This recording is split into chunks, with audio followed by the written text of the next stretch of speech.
मैं आज उन सभी का बहुत बहुत आभारी हूं, धन्यवाद करना चाहता हूं।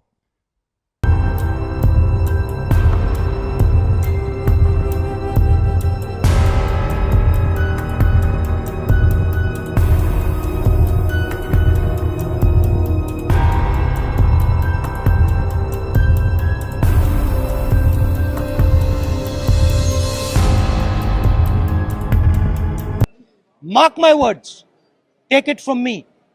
These laws, the government will be forced to take them back. Remember what I said. Thank you. साथियों, मैं आज देशवासियों से क्षमा मांगते हुए सच्चे मन से और पवित्र हृदय से कहना चाहता हूं कि शायद हमारी तपस्या में ही कोई कमी रही होगी, जिसके कारण दिए के प्रकाश जैसा सत्य कुछ किसान भाइयों को हम समझा नहीं पाए।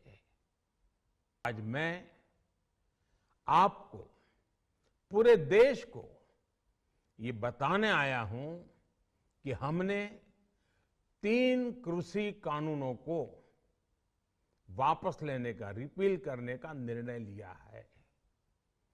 इस महीने के अंत में शुरू होने जा रहे संसद सत्र में, इसी महीने में, हम तीनों कृषि कानूनों को रिपील करने की संवैधानिक प्रक्रिया को पूरा कर देंगे।